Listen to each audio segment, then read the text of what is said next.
किसी भी देश और समाज के लिए प्रगति और समृद्धि के नित नए प्रतिमान स्थापित करने के लिए समय समय पर होने वाला रिफॉर्म अत्यंत महत्वपूर्ण होता है। लगातार हर एक फील्ड में पिछले 10 वर्ष के अंदर बेहतरीन रिफॉर्म करके भारत की अर्थव्यवस्था को एक सम्मानजनक स्थिति में पहुंचाने और दुनिया की 5वीं बड़ी अर्थव्यवस्था के रूप में भारत को स्थापित करने के लिए प्रधानमंत्री मोदी जी के नेतृत्व में काफी कदम उठाए गए, रिफॉर्म किए गए। स्वाभाविक रूप से एक तरफ हम समृद्धि के नित नए सोपान छुएं, दूसरी तरफ अपनी राष्ट्रीय सुरक्षा को भी उतना ही महत्व देना होगा और राष्ट्रीय सुरक्षा को भी, चाहे वह सेना में, उनके साजो सामान में आत्मनिर्भरता के लक्ष्य को प्राप्त करने का कार्य हो या फिर सेना के आधुनिकीकरण से जुड़े हुए एक त्वरित निर्णय लेने की गति को आगे बढ़ाने का। सेना भी इस रिफॉर्म के साथ आगे बढ़ी है। आज अत्याधुनिक फाइटर विमान भारत की सेना के पास हैं।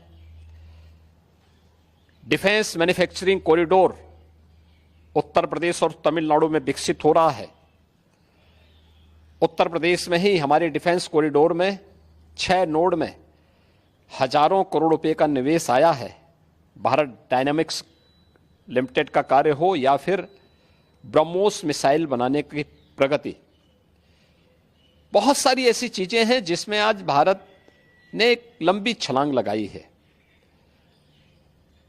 स्वाभाविक रूप से सेना भी हमारी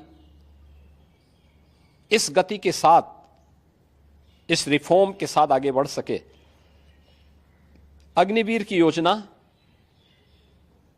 भारतीय सेना में इसी देश से आगे बढ़ाई गई है। युवाओं के मन में एक उत्साह है। 10 लाख अग्निवीर भारतीय सेना के अग्निपथ के मजबूत जवान के रूप में अपनी सेवा देने के लिए आगे बढ़ रहे हैं। नौजवानों में उत्साह भी है। दुर्भाग्य है कि कुछ राजनीतिक दल जिनके लिए स्वयं की राजनीति देश से बड़ी हो गई है, वे देश की कीमत पर राजनीति करना चाहते हैं। उनका काम ही है कि हर रिफॉर्म वाले कार्य को, हर प्रगति वाले कार्य को, हर समृद्धि वाले कार्य में टांग अड़ाना, अनावश्यक व्यवधान पैदा करना, गुमराह करना, भड़काने की बयानबाजी करना, और लगातार उनके द्वारा इस प्रकार के कृत्य किए जाते रहे हैं। और इस मुद्दे को लेकर के भी विपक्ष ने लगातार गुमराह करने का प्रयास किया।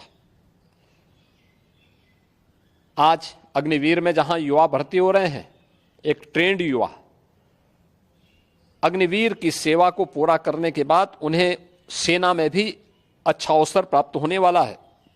पैरामिलिट्री में, सिविल पुलिस में और विभिन्न सेक्टर में भी उन्हें समायोजन करने के लिए व्यवस्था दी जा रही है।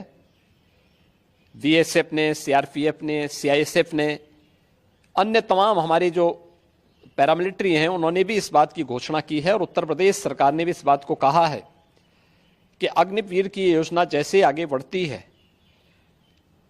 और जब ये अपनी सेवा के बाद वापस आएंगे तो हम उत्तर प्रदेश पुलिस सेवा में, पीएसी में इन नौजवानों को प्राथमिकता के आधार पर समायोजन की एक सुविधा देंगे, वेटेज देंगे।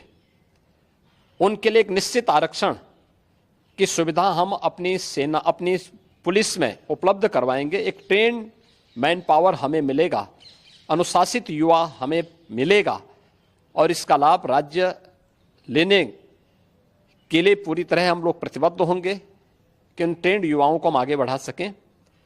और मुझे लगता है कि हमें प्रधानमंत्री मोदी जी के और भारत सरकार के इस सेना रिफॉर्म के अभियान के साथ राष्ट्रीय सुरक्षा को सर्वोपरि मानते हुए आगे बढ़ना चाहिए।